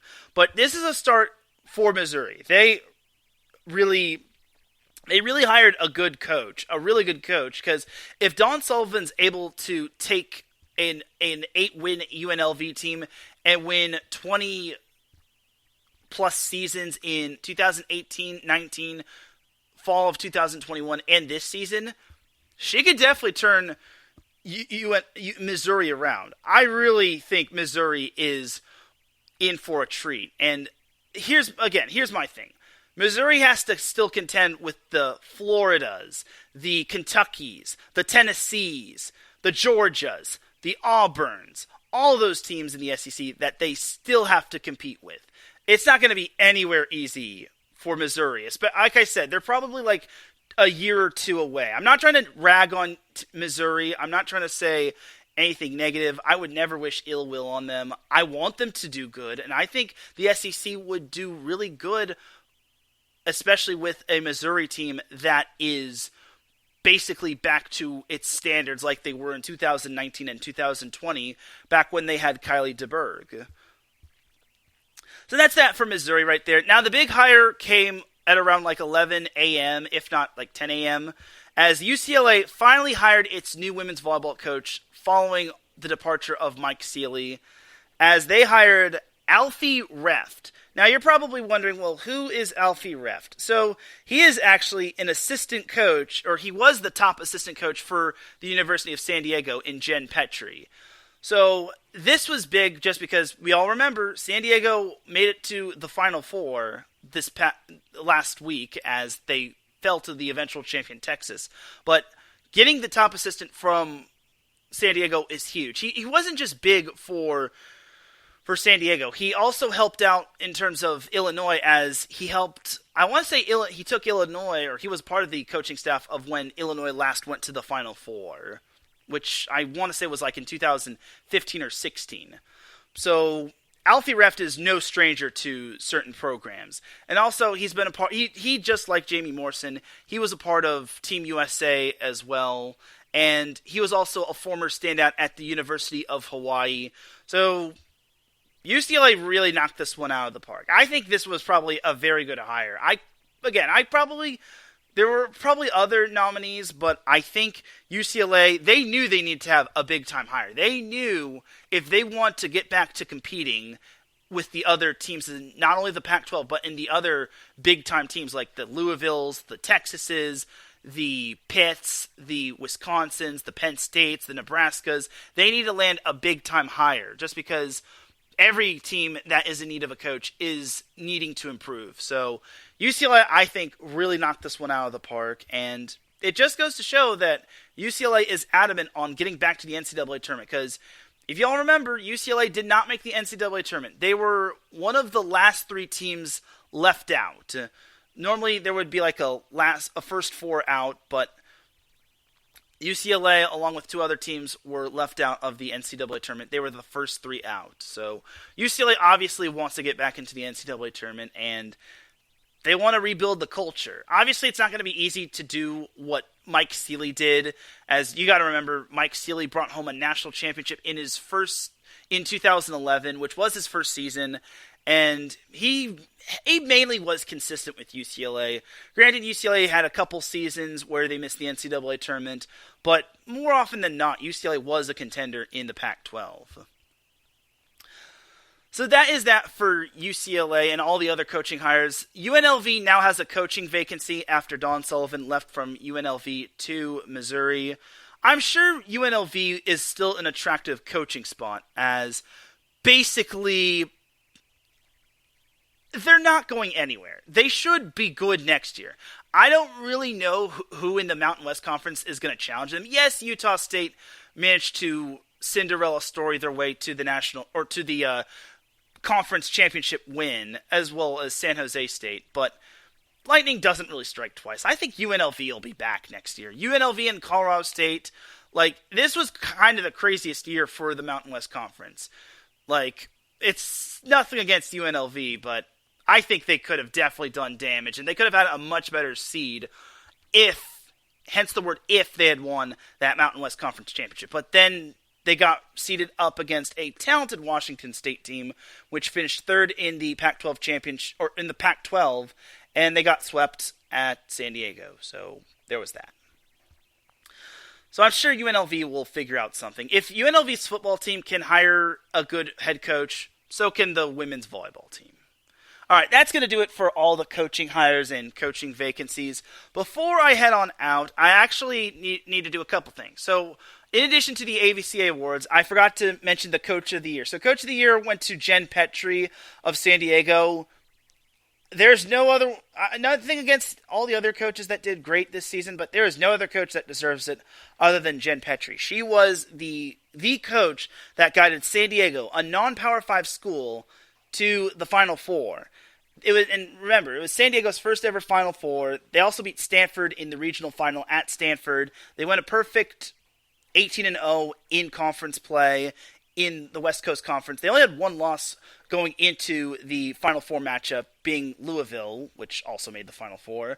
And San Diego lost to the eventual national champion in Texas. So for Jen Petrie, she really has the culture at San Diego really going great. And one thing that I did like was that she basically, being a mom, helped her become a great head coach, as these girls to her, are those players on San Diego, were also like her family. They're kids. So for Jen Petrie, I gotta tip my hat to you on winning Coach of the Year. She's definitely well deserved. And for Freshman of the Year, that honor went to Mimi Collier of Oregon. Now, here's the thing. You could have given Freshman of the Year to a whole lot of other talented girls. You could have given it to Alexis Stuckey of Florida. You could have given it to Elia Rubin of Stanford. Ava Hudson of Purdue. But I think Mimi Collier was a cut above the rest. She helped lead Oregon to the Elite Eight, which they haven't really done in quite a while. I think the last time they did that was 2019, if I'm not mistaken, if not 18.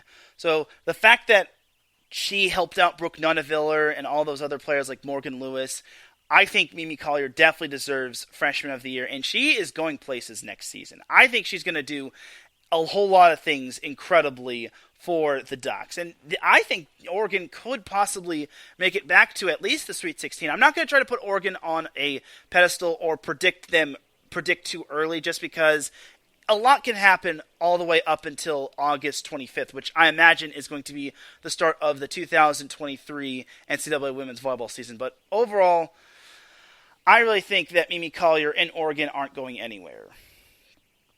All right, so that is that for all the AVCA awards. So my apologies for forgetting that. But before we head on out, I have to give out my set point NCAA women's volleyball team superlative. So you know how yearbooks have best dressed, most athletic, best all around, best smile, all those senior superlatives.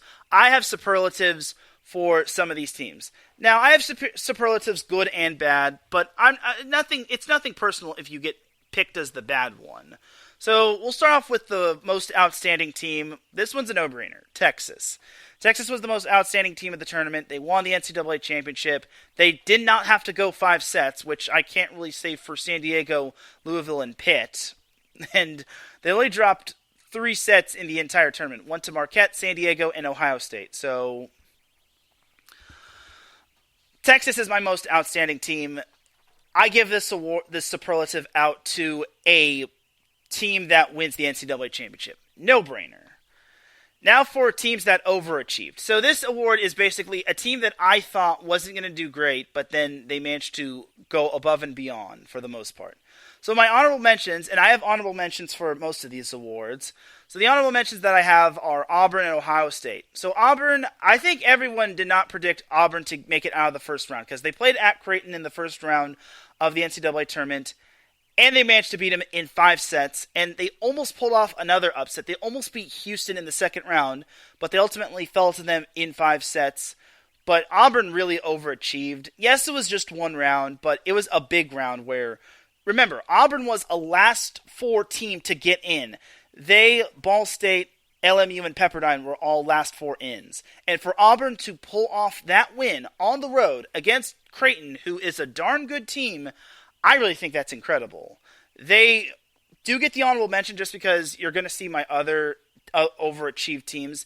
The other team that I thought that overachieved was Ohio State. So Ohio State was good, but their end to the regular season was what really made me question them. They lost 4 straight, which was to Maryland and Indiana, and then they also lost to Minnesota and Wisconsin to end the season. And I had some concerns over them, but they swept their first round matchups, and they even made me look like a complete dummy as they swept USC. I am not afraid to admit this. I had USC making it out of the round of 32 against Ohio State. Once again, I failed to realize that USC is one of the more inconsistent teams this season that I have been mainly covering, and they were not going to keep up with Ohio State at Ohio State. But what really made me think that Ohio State overachieved was their win over Minnesota in the Sweet 16. They split their matchup against Minnesota, and this was the rubber match, and Ohio State really came back strong after losing the first set, as Ohio State made their first Elite Eight appearance since 2004, and for them to do that against a conference rival, mind you, is quite incredible. Now for the teams that I picked as my overachievers. I picked Oregon and Houston. Houston was the only not top 4 seed to make it out of the first weekend of the tournament. So the NCAA tournament really redid their tournament seeding. Every region got a 1 through 8 seed, and then basically it wasn't like the 1 through 16 seeds like they have had in the past. So for Houston, they were awarded a number 5 seed in the Stanford region, and for Houston, they were able to get past South Dakota in 5 sets, and then they also got past Auburn in 5 sets. And again, they were the only non-top 4 seeded team to make it out of the round of 32. Everyone else was a top 4 seed was a top 4 seed. That's why I gave Houston the team that overachieved. And also, I do remember what I said back, I think it was a long time ago. Larry B asked me, how far can Houston go? And I said that it all depended on where Houston was going to be placed in what region. However, I said, and I quote, I have Houston going no farther than the round of 32. This is why I don't make predictions. I'm so bad with predictions. Houston got out of the round of 32, and I'm like, uh-oh. And I did listen back to what I said, and I'm like, oh, this didn't age well. So this is kind of this was that one moment where I was hoping that none of the Houston players were listening.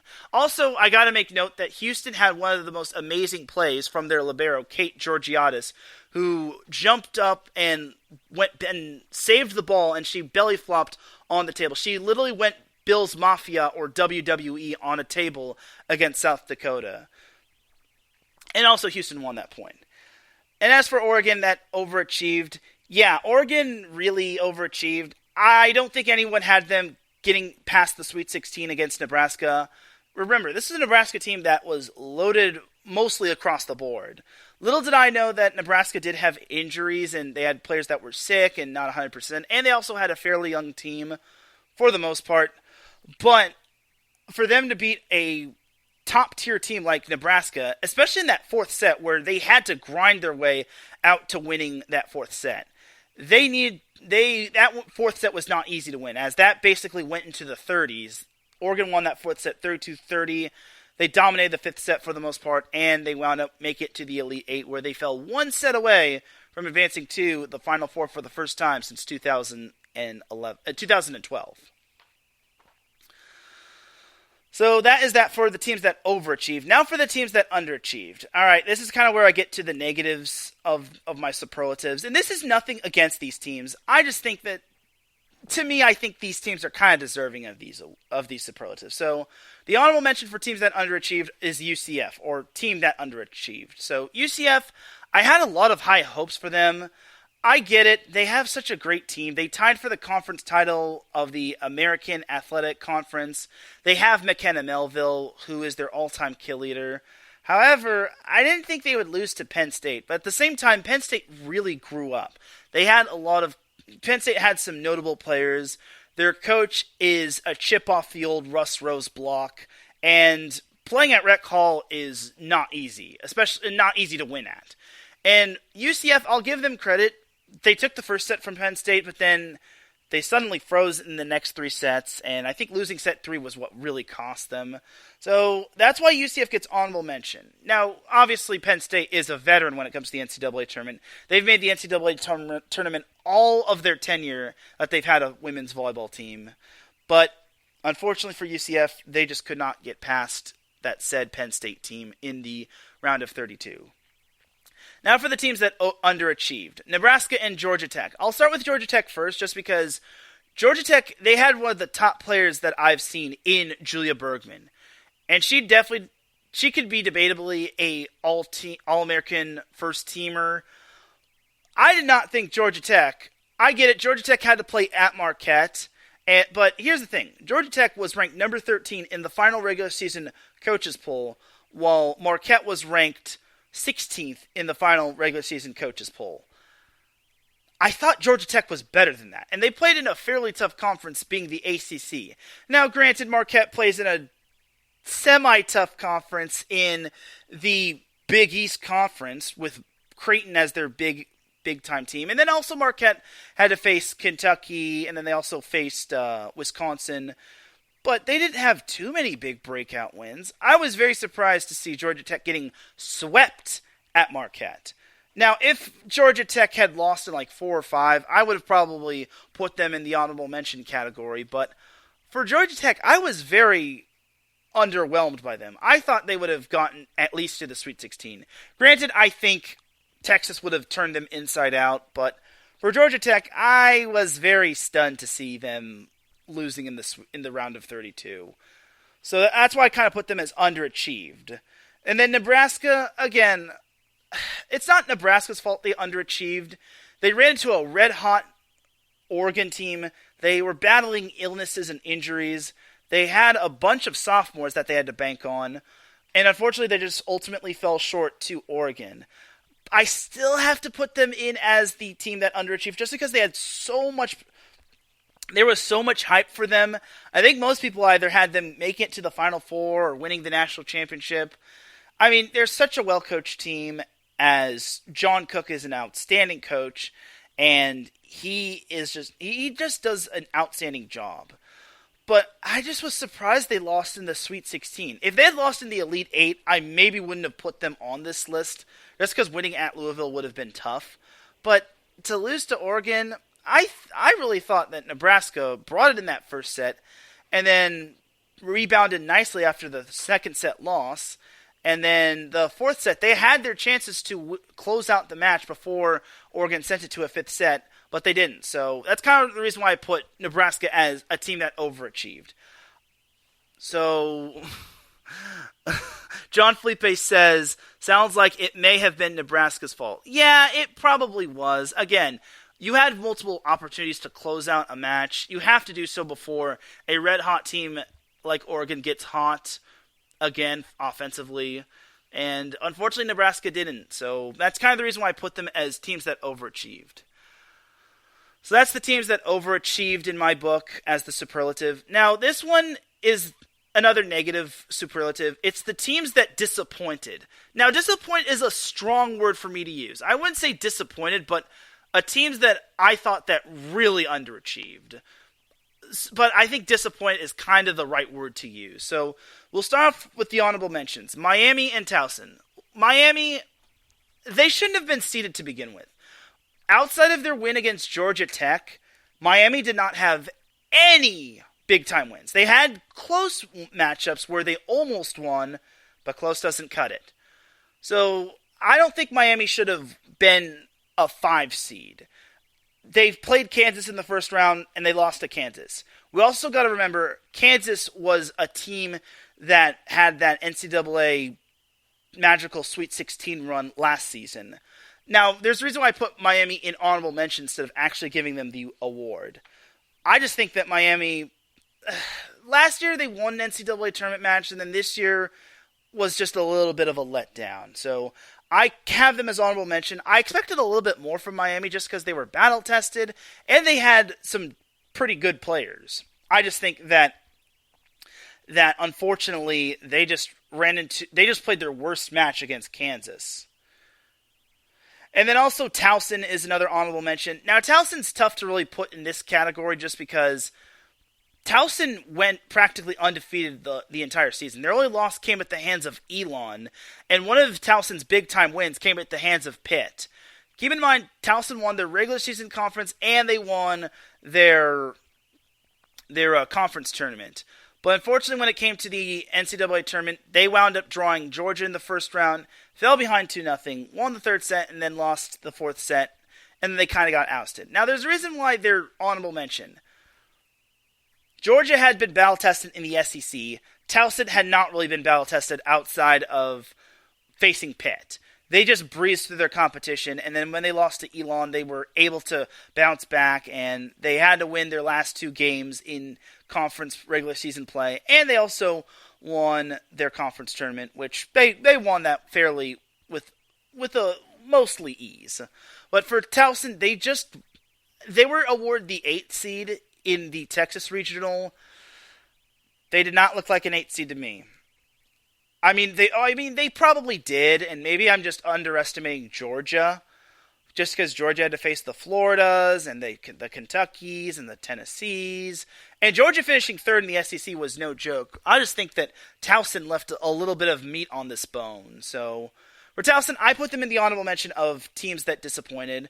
Now for the teams that actually disappointed. And Mike, Pat, please forgive me. If you're still listening, please forgive me for saying this. The teams that disappointed were Creighton and Florida State. So we'll start with Florida State. We'll rip the Band-Aid off the Seminoles first. I had so much hype on Florida State. They were so offensively good.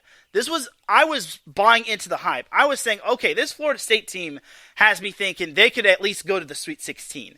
I think this Florida State team is going to be top-notch. And other Florida State fans were telling me Florida State is going to be good next season. Florida State didn't really have that big breakout win, and what was worse is that they got awarded the 7th seed, and they got swept against Northern Iowa. Now, Northern Iowa, obviously, they battled in the NVC, or the Missouri Valley Conference. They managed to take down a tough Drake team in the final, but I did not expect Florida State to get swept. Florida State made me buy into all that hype, all their matches where they put up such a great fight, only to put up getting swept in the first round of the NCAA tournament. Now again, this is no knock on Florida State, but it's like, why? How do you get swept in the first round to Northern Iowa? Granted, Florida State probably would not have survived against Minnesota at Minnesota, but you got swept, dude. And in not so good fashion. I think they only put up 20 points in 1 out of the 3 sets that they lost. So, and again, I was saying buy stock into Florida State all season. And now I'm starting to wonder, well, how did they lose? It's like, and they weren't even missing players. I just don't get it. And also I was reading articles saying Florida State is as healthy as they can be going into this NCAA tournament. That was a lie. Now, the other team, Creighton, is a no-brainer to put as teams that disappointed. Creighton was the only top 4 seed to not advance to the past the round of 32. Creighton was the only team that was a top 4 seed to not advance past the first round. They lost to a last 4-in team in Auburn. Granted, Auburn deserves lots of credit. However, how do you lose at home to a last 4-in team? It just doesn't make sense. Creighton has talented players like Nora Sis and Jayla Zimmerman, who eventually found her way back onto the court after a season-ending injury before the NCAA tournament last year. It just makes no sense. And you were hosting a regional in the first 2 rounds, and you wound up losing in 5 to a last 4-in team. Don't get me wrong, Auburn deserves loads of credit for making it out of that first round. And Auburn, like I said, there's a reason why I put Auburn in teams that overachieved. Creighton just disappointed just because they were the only top 4 seed to fail to advance out of the first round.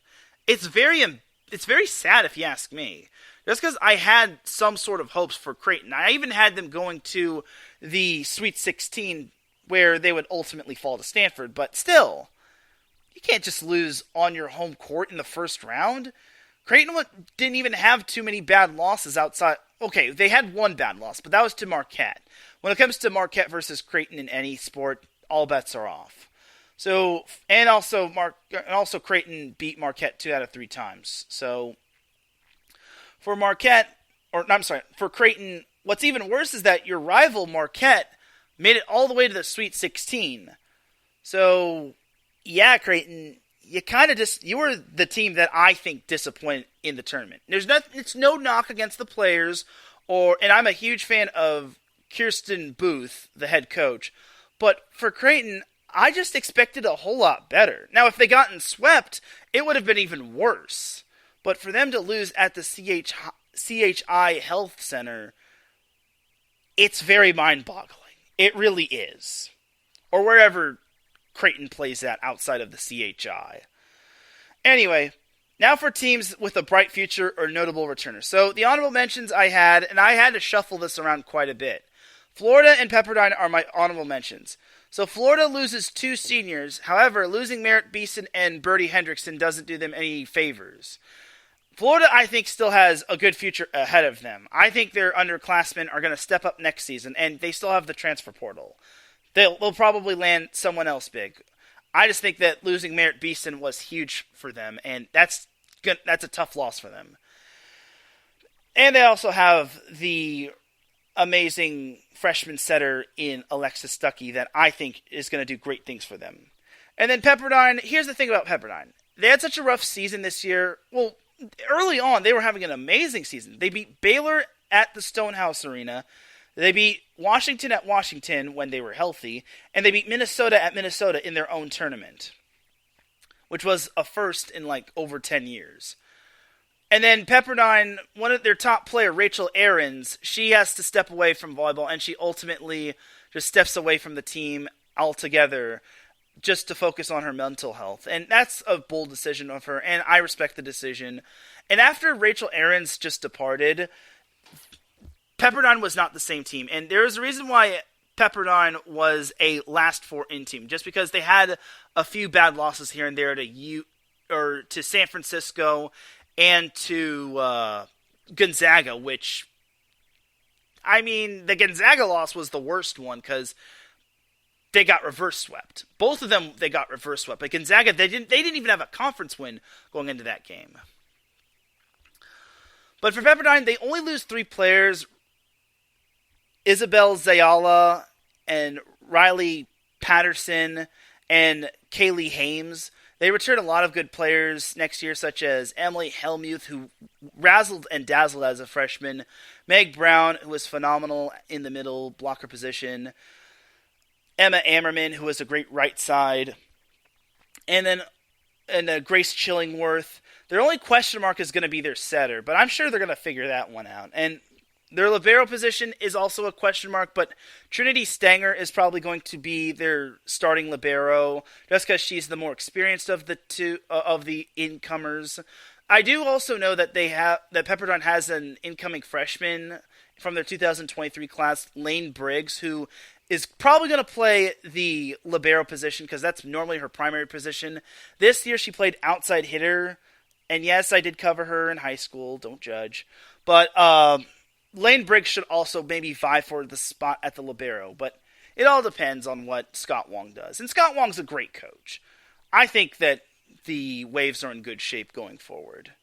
Now for the teams that do have a bright future and notable returners. So we'll start off with Stanford. They only lose 3 players, and none of them were really starters. They return Kendall Kipp and Katie Baird for their 5th years, or for their COVID years.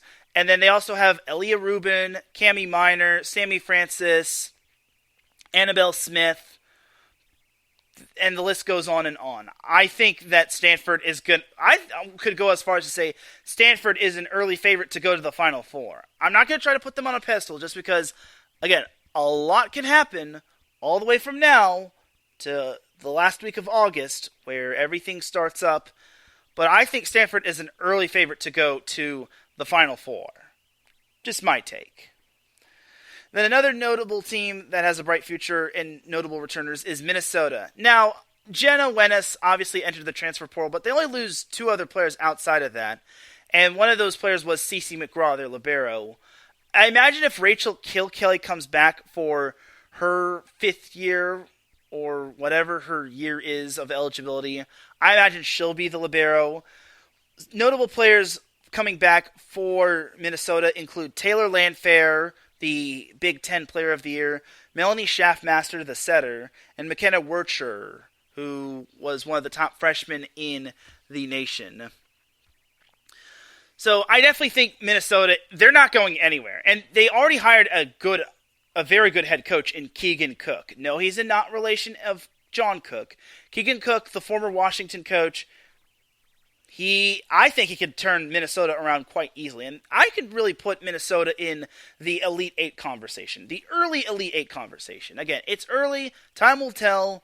It's still 2022. A lot can happen all the way from now up until the start of the 2023 season. So I really think Minnesota is going to be up there in terms of talent.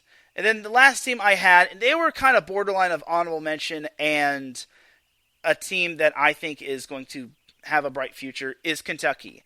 So Azani Taylor is indeed coming back. And I imagine they've also got Emma Grome coming back. Their only notable player that Kentucky loses out on is Adana Rollins, who transferred from Minnesota and used her COVID year this season. But for Kentucky, I kind of put them near the same category as Florida, but I really think Kentucky, if they were able to tie for the SEC crown this year with a fairly young cast outside of Adana Rollins, I think they can make some noise next season when they have experienced players returning, and you also got to remember, Craig Skinner is a fantastic coach, and they also have a bunch of other incoming freshmen coming in from their class of 2023. So there's no way Kentucky, you can't tell me with a straight face that Kentucky is not going to do good next season. If they don't win the SEC, they're at least making the NCAA tournament. The only way they don't make the NCAA tournament is if they have another wave of transfers entering the transfer portal, kind of like what happened with the Skinner girls. I mean, they did have one other player hit the transfer portal today, but she didn't really put up the big numbers. I think she was like 6th in terms of kills, so we're good. Kentucky is good on that aspect. So that is going to do it for the teams with a bright future and notable returners.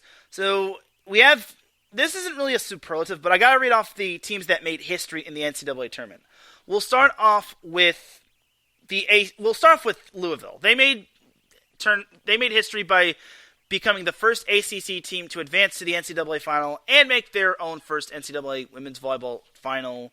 Unfortunately, the Cardinals fell short to Texas. Also have to make note that San Diego advanced to their first ever Final Four as, again, San Diego, the furthest they'd gotten prior to this year was the Sweet 16. They advanced to the Elite 8, and they managed to advance to the Final Four with some big-time wins over some big-time teams. It's only a matter of time before San Diego manages to patch up the players that are departing and that are going to possibly make noise next season. I really think San Diego has that potential. Like, Jen Petrie is creating a great culture for the Toreros. All right, now for the other notable teams that made history in the NCAA tournament. So Houston made history by advancing to the Sweet 16 for the first time since 1993, and they won 30 matches for the first time in its team's history ever since NCAA adopted women's volleyball as a sport. And in addition, they won 20-plus matches for the first time since 2008. So Houston made a lot of history, and keep in mind they were not a top 4 seed within their region.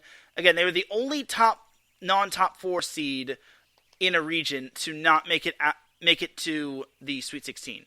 So they were basically seeded 5 through 8, and they were the only team in that category to advance to the Sweet 16. It's really impressive if you ask me. Then another team that made history was Penn State, as they became the first team with a first-year head coach to advance to the Sweet 16. So for Penn State, under the watchful eye of Katie Schumacher-Cawley, fulfilling the duties over longtime head coach Russ Rose, who stepped down after 40-plus seasons, she really impressed me, and I was wrong about Penn State. They were labeled as young, rebuilding, first-year head coach, probably going to win one game, but then lose in the round of 32. Yeah, I admit that. I honestly admit that I was a part of those people that kind of labeled them as well. However, Penn State made everyone eat their words. And Penn State was oh so close to advancing to the Elite 8. They came back from an 0-2 deficit, tied up the match against Wisconsin in the Sweet 16, but fell short in that 5th set. I think they just ran out of gas after the 4th set. And to Penn State's dismay, they fell in the Sweet 16, but they do have a bright future ahead of them. I think they return 75 to 80% of their roster. Obviously, losing Kashana Williams is tough, but Penn State is going to reload instead of rebuild. Also, Arkansas won its first NCAA tournament match since 2005. So, Arkansas, here's the thing. Arkansas had some early standout wins as they beat Washington, which was ranked and had a lot of high expectations going into Pac-12 play. And they also beat a Georgia Tech team, which was in the top 15. And Arkansas winning their first NCAA tournament match since 2005 was quite astounding. They took a set off of Oregon in the round of 32, but then they really poked the duck too much as the Oregon just wound up winning the next 3 sets. As unfortunately for for Arkansas, they weren't able to get to the Sweet 16. Again, no team that was playing Oregon this year was going to win at Matthew Knight Arena. Oregon was not going to let that happen. And then also, in terms of teams that made history, Ohio State, the last one, they made the Elite Eight for the first time since 2004. Again, I will gladly eat my crow of Ohio State, of thinking that Ohio State was not even going to get to the Sweet 16. I was totally wrong, and yeah, I gladly will eat my crow. So, yeah, I think for me, it just goes to show how bad I am when it comes to making picks. And I have to give a shout out to, there was this one person, I have to give a shout out to one of my followers on Twitter. He did something that I did not think was humanly possible. I'm Sam Constan of a big Minnesota fan, and I guess he's a future Big Ten Network /reporter /analyst. He was able to gather the volleyball community's NCAA tournament predictions and make a big list of them and a chart of them. So I gotta give a shout out to Sam for making that little graphic. It also just went to show how terrible I am when it comes to making picks, and I'm gonna hire a bracketologist next year. So that is going to do it for all the senior superlatives, and I guess my late shoutouts. And ladies and gentlemen, that is going to do it for this long episode of Set Point. I didn't mean to go near 2 hours, but what can you do? But it is that time to drop the beat, as I'm about to dip like a banana in chocolate. You feel me?